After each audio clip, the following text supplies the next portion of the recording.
let me first start off by saying the reason Phil is here, Phil and I have worked together, and along with Cynthia, for probably 15 years on a lot of different films. On this particular film, Phil was the editor, both picture and sound editor. And so when Kelly suggested, if we wanted to bring someone, I felt Phil was the very appropriate person to bring, because Phil spent a lot of weeks and months with me, and actually apart from me at times, editing the film. So I graduated college in Massachusetts in 1963. I wasn't quite sure what I wanted to do with my life. I know that for many of you, the fact that it was 1963, you're probably wondering if I graduated when I was maybe 10 or 12 years old. No, it didn't happen that way. And so I went to Sierra Leone, West Africa, and then Sierra Leone has been, unfortunately, a name in the news very recently because of Ebola. But when I went to Sierra Leone, West Africa, things were fine. It was a poor country. It remains a poor country, but it wasn't plagued by something, like Ebola. I was a liberal arts major in college. I went into the Peace Corps. I was trained for 10 weeks at Cornell as a teacher. And basically, many of us went as teachers, not because we were displacing a Sierra Leonean, because Sierra Leone, if we weren't there, would not have had a teacher in the classroom. So I taught English literature and something called Tropical Africa in World History for 2 years. Plus, I also kind of started a school newspaper. I also helped with a basketball team and a soccer, no, not soccer, because soccer was the game they played. So we did volleyball, and we played, and we introduced basketball, and it was absolutely wonderful 2 years.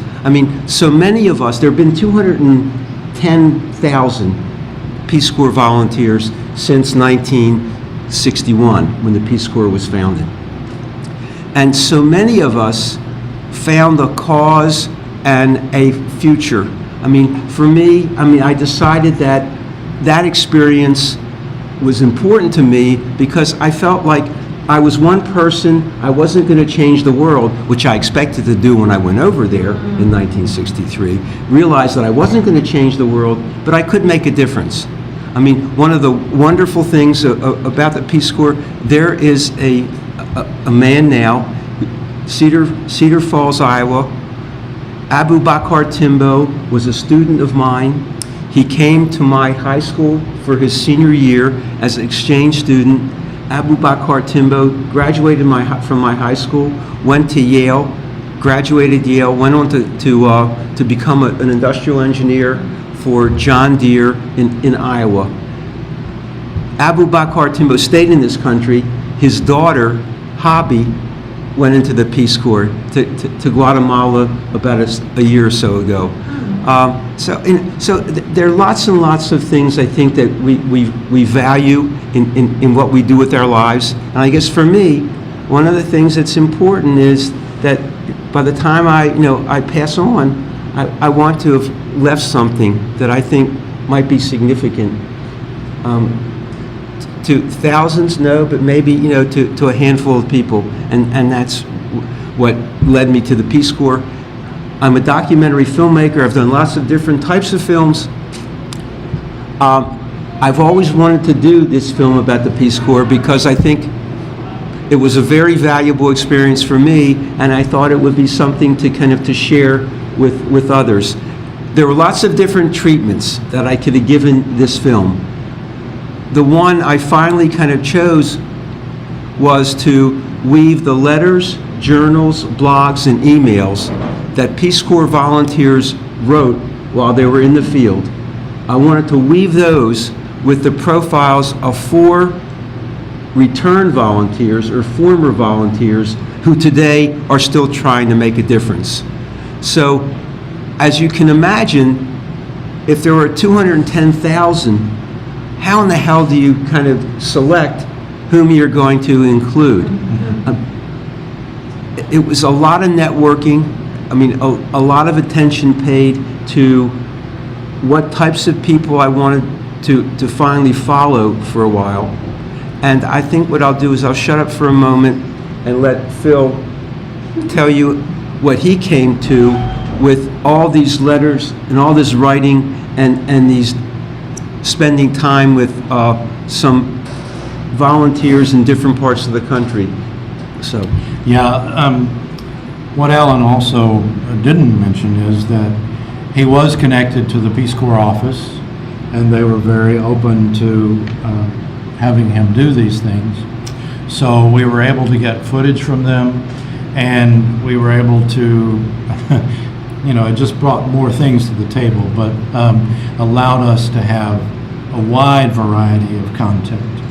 He had a researcher that helped him find all these things, send out emails, and contact all these people, and they, little by little, would come in, and he would read them, the researcher would read them, and they would kind of pass things around back and forth.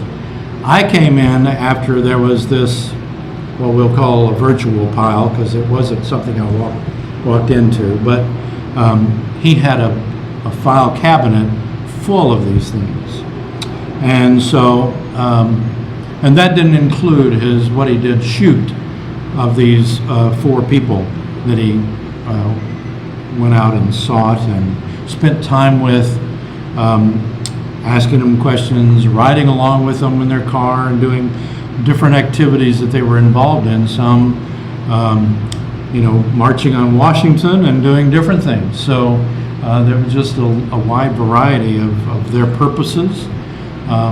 One of the ladies that's involved was handicapped, and she got involved with the Special Olympics.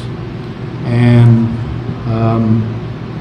I guess that's kind of gives you a view of, you know, how they ended up. But when I started looking at this footage, I realized, number one, I have 4 people that I have to whittle down. And with their hours and hours of footage that he's gone off and shot.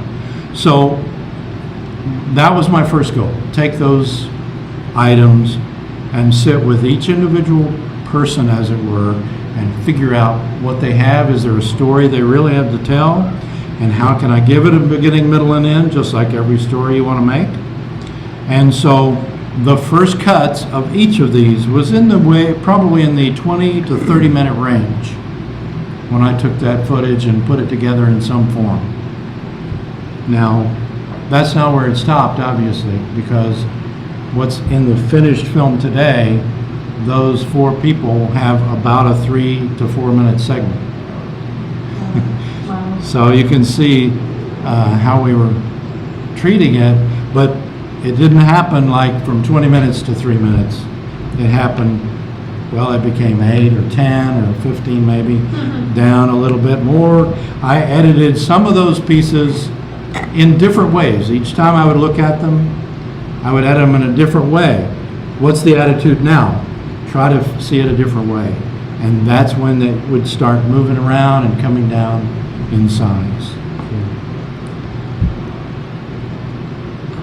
any questions? Well, that young lady who was in the wheelchair, she fascinated me. Choosing to go, where was she? She was in Paraguay. Paraguay. Choosing to go someplace where it is not wheelchair accessible No. in the least. Yeah. Yeah, that know. very first shot is her on that sidewalk, kind of fighting to get around where there's some Yeah. rubble on that sidewalk. And that was my thought. It took a lot of guts for a person to go, well, obviously there's no ADA.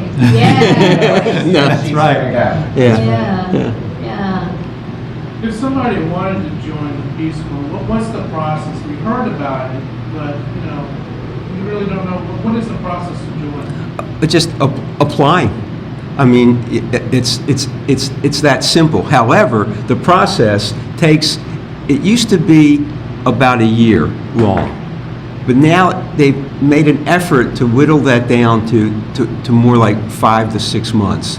But there's a Peace Corps in Washington, D.C. where it's located, and someone can just, contact them and go through an application process. An interesting thing happened to me, and for the few of you who may have seen it, I mean, Gordon, I know, also saw it because we showed it a couple of weeks ago at a church here, and there weren't that many people, so Bart wasn't really too upset that we stole his his audience.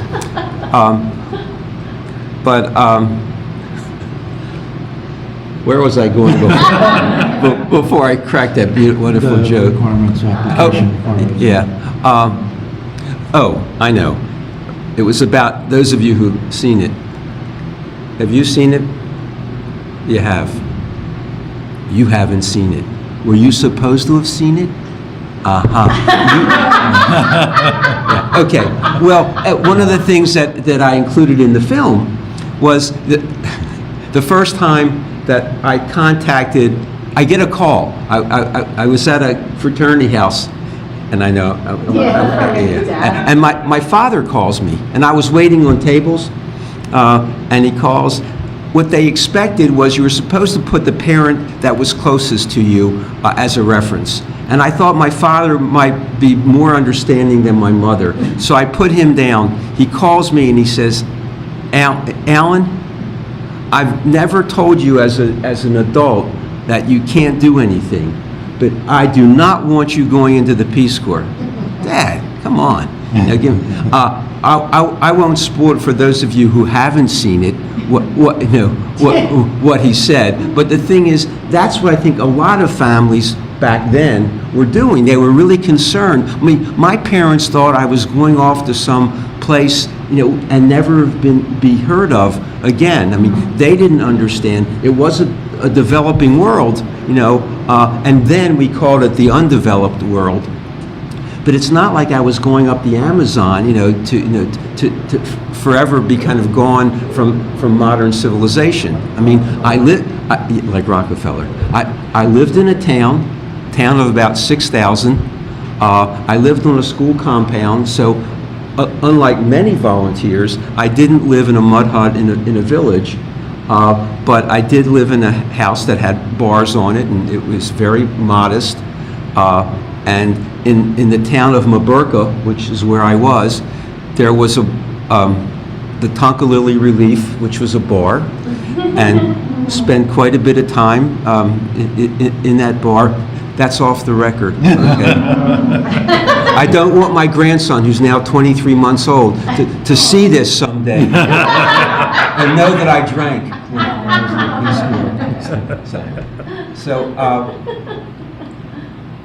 Okay. Other questions? How has the Peace Corps changed from 1961? Yeah. Well, for one thing, there were a lot of generalists back, in the early 60s. A lot of young Americans, both men and women, who were, just out to kind of change the world, but we didn't have a lot of skills. Okay?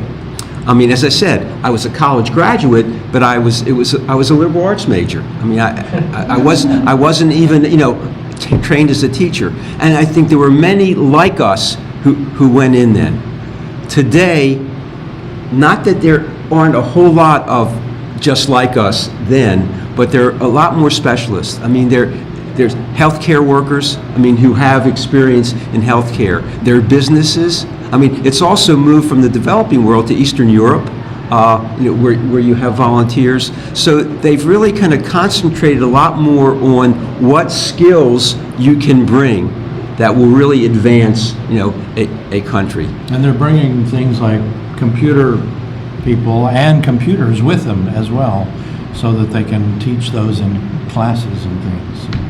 Yeah, they're really expanding the areas, but I don't know if their requirement is that you have a degree, like he came out of college, but they certainly want you to have an expertise.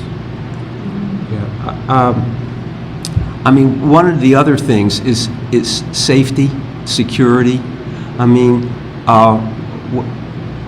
when I was in the Peace Corps, there was no place in Africa that, and I traveled a lot through Africa, where I didn't feel safe, anytime, day or night. I think that's changed dramatically, you know, in the last many years, including Sierra Leone. So, and then women have to be a lot more careful because there have been assaults, and you know, I think so. That's part of what security and safety has done, and that comes through training. I mean, we didn't have much of that at all. I don't remember anything like that in training, but today there would be a lot of that in training. What's your sense of that whole thing?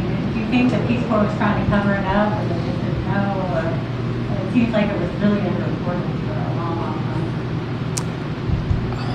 Yeah, Raquel, I'm not sure. I mean, I certainly I think there was an effort to kind of to cover it, but I have to be real careful because I don't understand what happened. I just know in the last 5-10 years they've really had to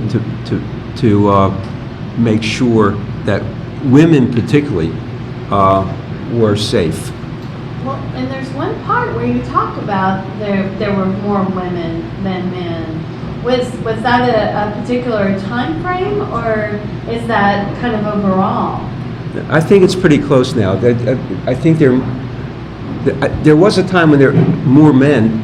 Oh. Yeah, but now I think it's, you know, probably some more women than there are men, but not many. I mean, it's not like 70-30. I mean, but I don't know those specifics. I mean, one of the things you hear me saying, I don't know this, I don't know that. I mean, it wasn't a history of the Peace Corps, my film. So I really, you know, I've tried to stay. Snapshot. Yeah. I mean, it's a snapshot. Yeah. I mean, I've tried to stay up with what's going on in the Peace Corps today, and so I feel comfortable answering a question about how it's changed in that respect. That is, more specialists today. I mean, they are really trying to make a difference. And one of the things in the early days, you know, the director of the Peace Corps was never a returned Peace Corps volunteer. Today, that's changed.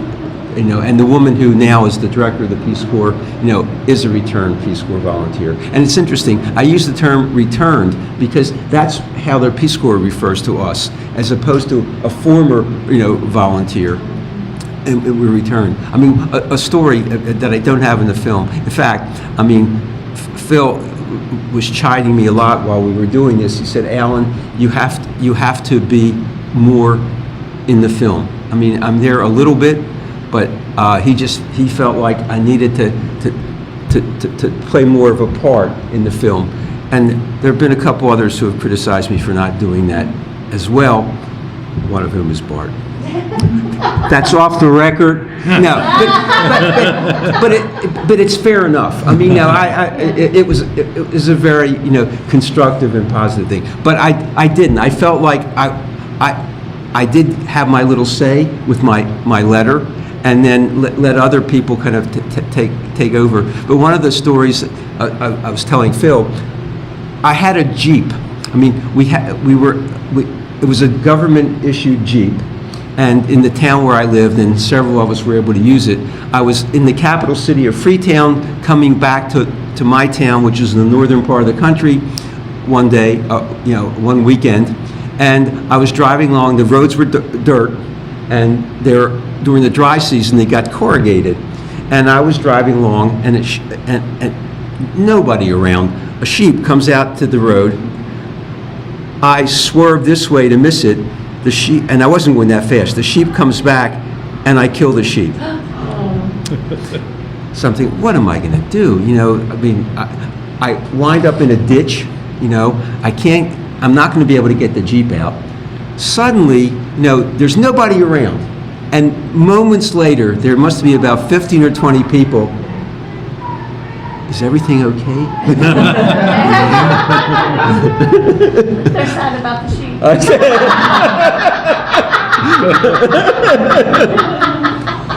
And it just, I'm about to talk about the naive American. So here come the people in. I wasn't at all intimidated. It wasn't like I felt threatened. The people were coming, and they were chattering and yelling and so forth. You killed our sheep, you know. And I said, I'm sorry. And I tried to explain what happened. That, you know, the sheep came out, I swerved, and the sheep came back to me, and they just didn't, you know, want to hear that. I said, this is the naive American. I said, no, you're concerned about the sheep. How do you think my parents would feel, you know, if I had been in an accident and been killed or hurt? The point is, I was there, I was standing, I was talking to them, and I killed the damn sheep. And they wanted money for it. So, again, I never felt threatened. They just were very, you know, persuasive. So I wound up probably, I think, paying about $10, you know, for the sheep. And they helped me get the Jeep, you know, out of the ditch, and I drove off. But, Everything was square. yeah. And then the other thing for me is we took malaria pills every month while we were there. And when we were leaving, they gave us a certain regimen to take. I mean, they gave us other types of pills for coming back. I'm home about 2 months. I have a job. I went to work as a newspaper reporter. I went in Baltimore. I go to work one day, and somewhere around noon, I start to get chills and feverish. So I'm thinking, oh, you know, I just wasn't feeling well. So I go home, and when I first came back from Africa, I was staying with my parents in Baltimore. So I came home, and then the next day I went to work, and I was fine. You know, oh, so it must have been just something, I didn't know what it was. That's day 2. Day 3, I go back to work. About noon, I start to get fever and chills. To make a long story short, I contracted malaria, but after I came back from Sierra Leone. And the only doctor who understood really this, because remember, this is 1965. Americans were just going and coming back from Vietnam, which is where my generation would have known about tropical diseases, okay? So my pediatrician, Dr. Askin, who was, you know, a World War II veteran, said, Alan, I think you might have malaria. You better go into the hospital. We need to send you to the hospital. Well, I went to Johns Hopkins. They couldn't take me right away. So for the next couple of weeks, you know, I was, every other day, I was fine, and then I kind of got feverish and sick, and I started to kind of weaken a little bit. Well, this is going to sound very familiar. The only time that the cycle didn't repeat itself is when I went to Johns Hopkins. Oh, of course. Yeah. Well, and then finally, it happened, and I had something like 105, degree temperature. That's what's wrong. Yeah, and they had me in a big, theater, and people were, asking questions. And doctors, I couldn't. I was 105. I was practically delirious, And so anyway, that was my malaria. But I mean, yes, Gordon. Sorry, I don't know. God, Gordon, why are you interrupting me? I was on a roll there. I'd say, as a volunteer, you weren't paid for doing it, but I guess did they allot you some money for emergencies, Yeah. like paying off dead sheep and things? Well, as I recall, and it was we got like $75 a month put away in the States, and we got a little bit of money, in Sierra Leone to live off of, because I didn't have any source of income. So it was. I was never, in dire straits when it came to money. But everybody who worked Peace Corps went overseas, they got some kind of stipend or something, Yes. just dealing with the day-to-day stuff. Yeah, we had to buy food. Yeah. So. Peace Corps paid for by the taxpayer, by donation, by But- taxpayer. Yeah. Yes. Well, it's a government agency. Yeah. So you and your parent, of course, were you born then, Gordon? Were you born in 1963? No, before 1963. No kidding. Okay, Gordon.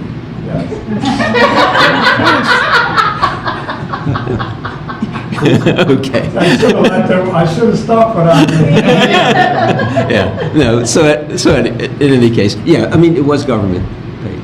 Okay, so it was started in 61 by President Kennedy. Yes. Kennedy was shot and killed in 63. What do you think existed about the Peace Corps that made it continue on even long after Kennedy's legacy? I think it had established itself, In that- in that short Short period. period of Yeah, time. I mean, it really was an outlet for so many of us. I mean, who wanted to. There was a liberalism, a freedom that was taking place in those 60s. Aside from so many of the things that we, associate with the 60s, the concept of free love, of sex, drugs, but there was this strong progressive kinds of, motivation among young people. And I think it was a force unto itself, and it just didn't stop with him. The system was in place too, with Shriver and establishing it and everything. So I think that was the good part. They already had people coming back, and so they could turn around and make it happen again. And do you think maybe Kennedy's involvement in the United States Navy had to do with his wanting to reach out and, put Americans in foreign situations that would make them more, I forget the wording that was used by him in the documentary, but it's more understanding, with knowledge comes understanding, essentially. I don't think it had, again, just my opinion, I don't think it had anything to do with the Navy experience. I think it had to do a lot with just, how he saw the world, and he felt that our country had a responsibility, to do something good, in the developing world. Was Kennedy, you think, was it total altruism, or was there this being the Cold War, some hidden political agenda, like they need to be getting this care from us and not from countries we're not familiar with? Yeah, absolutely. Of course, I think so. Right. Yeah, it couldn't be just in war. It had to be in peace, and we had to be just what you said. We had to look as if we were doing something, at that level that was different from a war level, So, no, I think so. I mean, I remember that the theory of communism I was taught in school in those days was like it's a cancer, and it spreads through these little countries with people who don't know better and can't resist them and are easily swayed, and we need to be the antidote to that and get there first. No, it's very true. I mean, it's just so interesting for like you all. You, maybe. And Raquel. I mean, it's what Gordon is saying, in terms of, some of us experience that, some who are a little older than the rest of you, experience that. I mean, communism was a major threat, and this was a way to try to combat that. So yeah, I said very eloquently. Yes. You're very successful in what you do in your career. You're a successful person in the community. It's a two-part question. So, how did your experiences in the Peace Corps, how do you think that made you become a successful family man and documentarian and filmmaker? And if you can reach out to somebody now who's in college, who's thinking about joining the Peace Corps, don't know what to do with their life, what would you tell them?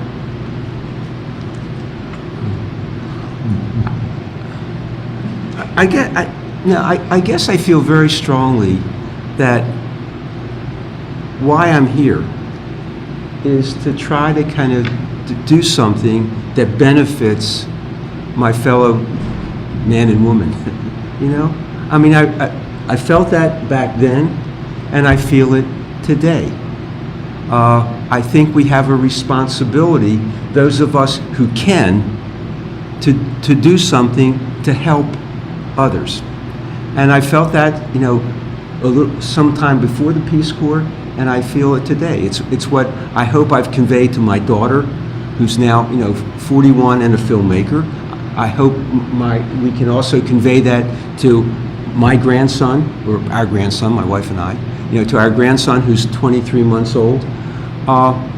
And so I would say something to a young person, if he or she came to me and said, I'm not sure what I want to do with my life. Do you have any advice? I said, why don't you consider something where, whether it's the Peace Corps or AmeriCorps or, or Habitat for Humanity while you're here doing something. I think it's important to give back. I mean, I think it validates us.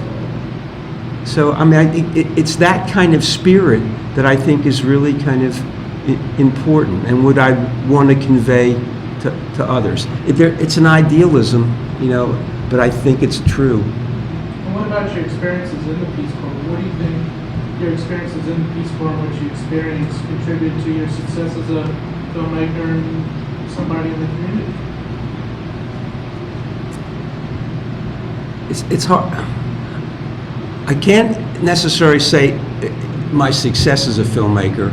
I think I have to kind of think in terms of why I do what I do, and then let you all to decide whether it's successful or not. It's not for me to kind of say that I've succeeded. I've succeeded in making a lot of films, but in terms of how they've been received is up to those of you who look at film and say I like it or I didn't like it, or or whatever.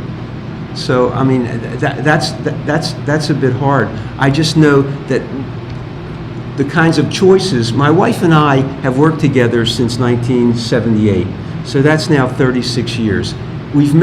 She claims that we've made about 40 films. I keep threatening to count because it doesn't seem like, and that count, for instance, we've made 6 films that, for the museum, at the 6th floor museum. Well, 4 of those are about 5 minutes long, 2 of those are 10 minutes long. In fact, Phil just edited, a film that we did for the 6th floor museum called The Legacy. But the thing is, that's 6 films. So we count that. That's not an hour-long documentary. So if you count that, I guess we're close to 40. But one of these days, I'm going to actually count it, so I can say, Cynthia, no, you're wrong. We haven't. We've done 38. So anyway. Yeah, good luck with that. Yeah, right. I have a question. Of those of you that have seen the film, what scenes affected you? What did you like or laugh at or enjoy the most? Actually, I wanted to ask about the little cartoon of the lady throwing out all her stuff. Yes. How did you come up with that? Was that part of her personality, or is that something you guys drew on? We got the story, right? And we were thinking of how can we kind of treat that a little differently. And so I can't remember whether it was Phil's idea or my idea, probably Phil's idea. Let's see if we can kind of do it, animated or a cartoon. And we found a cartoonist who was a returned Peace Corps volunteer. Among just a lot of different stuff that we were reading, and we contacted him, and he said, "Oh, sure, he would do it." So he didn't charge us anything. He just, I'd like a credit.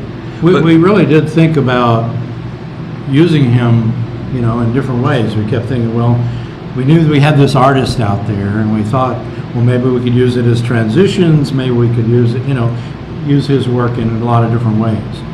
And then we had this one scene, and it's like, well, how are we going to show this? And that's when it started becoming something that we could fine tune and say, aha, what if he did that cartoon art and made it for what we need? So I want to say this, I really do appreciate, and I don't know who all has seen it, but I certainly really do appreciate the fact that some of you have seen it. I think it's really, there are a lot of films to see, and I think it's very easy to come and listen to us talk and get a lot from it.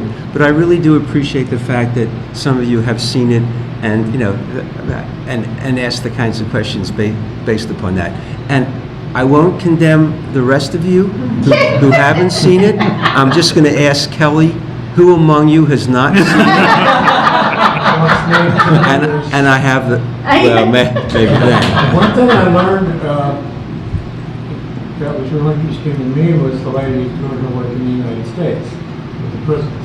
I wasn't aware the Peace Corps did things inside the United States either. She wasn't a volunteer then. She was a former volunteer. Okay. Okay? The work she was doing in prisons was after her. Yes, it was Yeah. after the Yeah, experience. for her, It's been a while since I saw it. For her, Yeah. it's her mission as a churchgoer, as a human being, as a former Peace Corps person.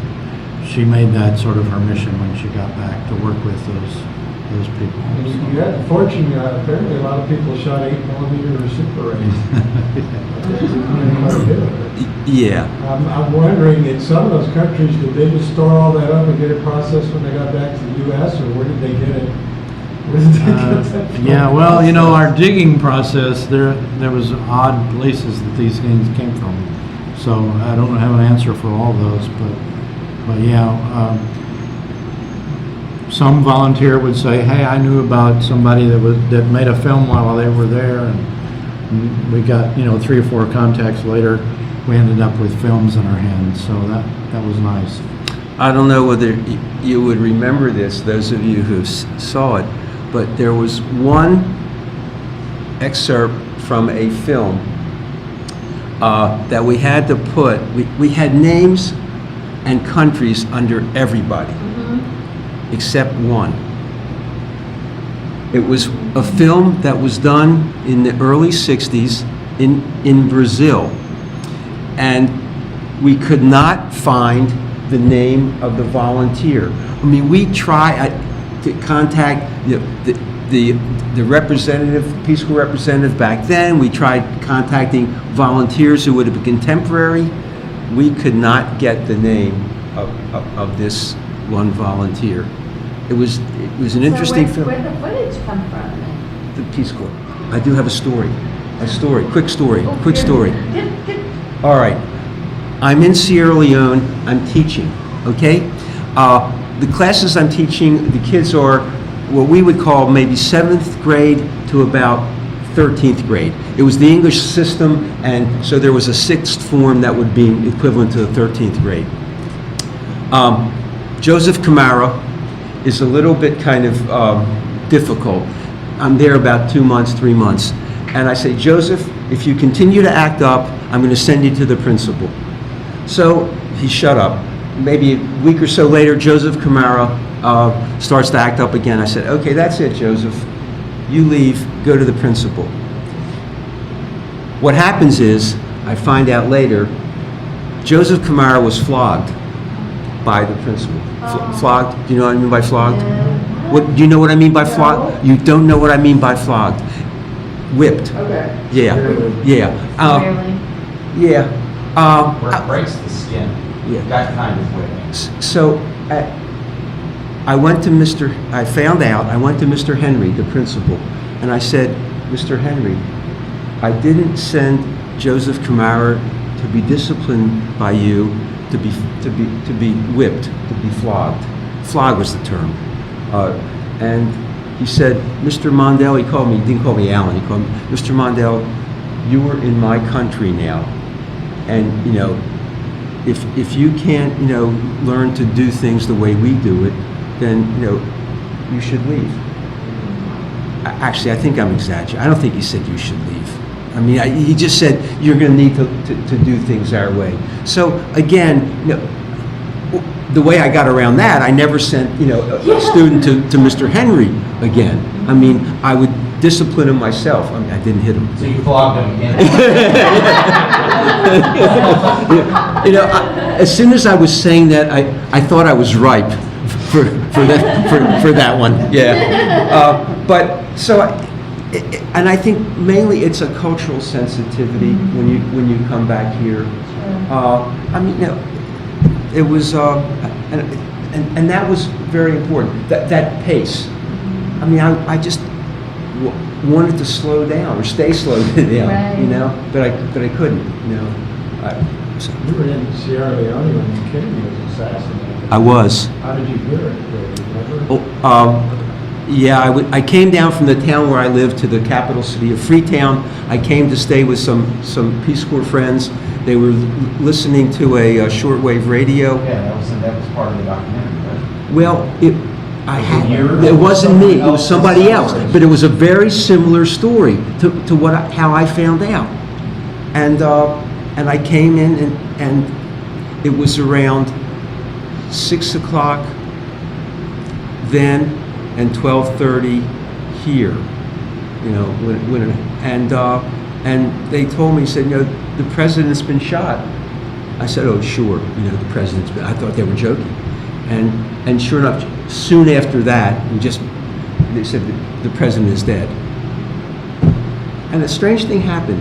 A group of volunteers who would either come to the city that weekend or who lived there gathered at this friend's house. So there must have been about 15 or 20 of us. And we didn't know what to do. I mean, what do you know, was the United States being attacked? I mean, what was happening?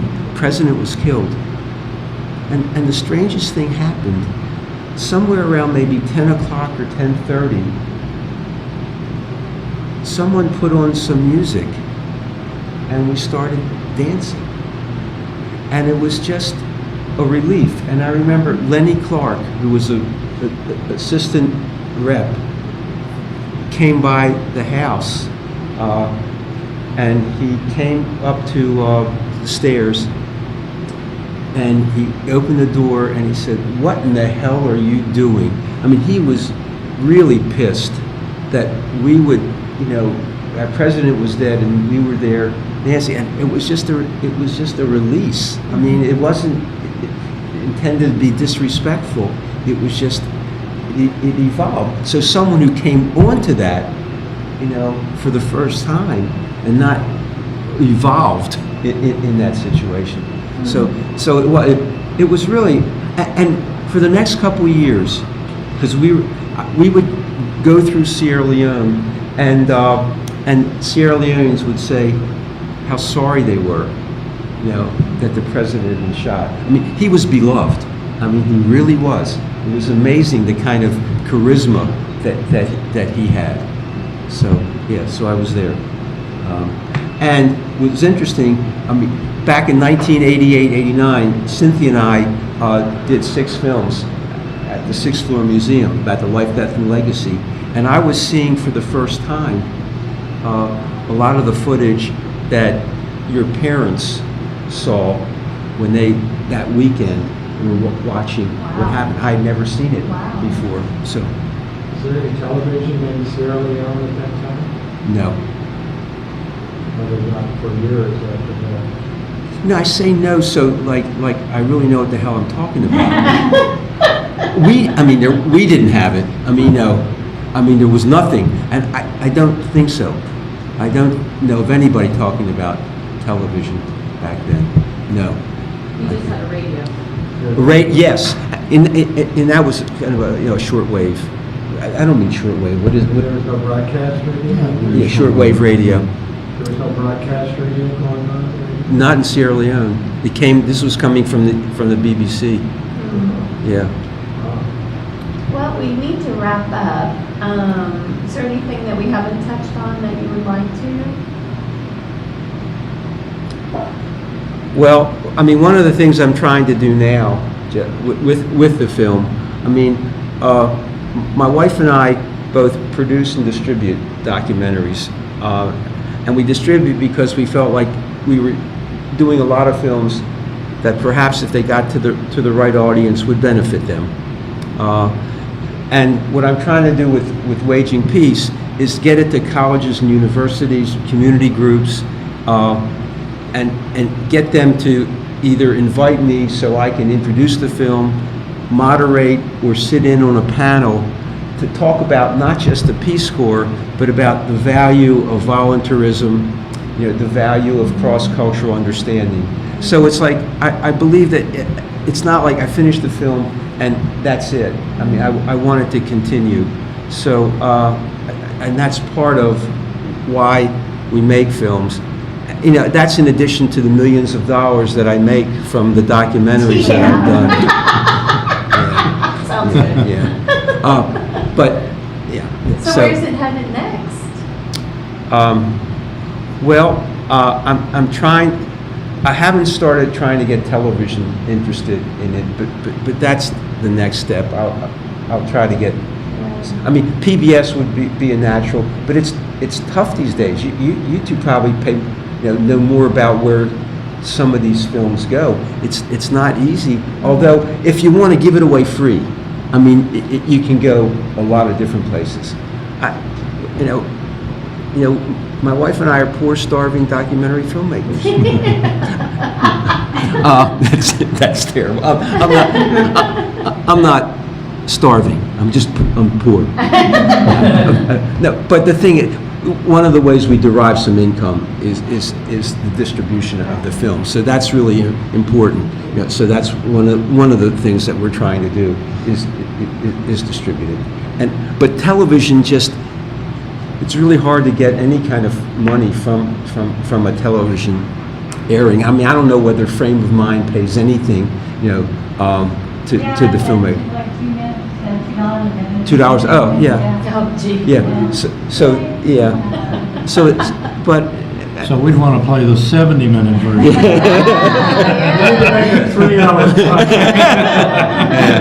yeah. Aren't you with New Day where the artists distribute the? Yeah, well, we started off with New Day, and Cynthia represents us with New Day, but not every one of our films goes into New Day. It's a film cooperative, and it's filmmakers around the country who distribute themselves, but Cynthia was very active in it, but hasn't been of late. But I mean, the idea is to try to kind of get as much exposure as we can, so it doesn't die once we've finished the film. It continues. You all have been a good. I've really enjoyed this. Yeah, good. But, yeah, I really have. I mean, Do you know when your film's playing VideoFest?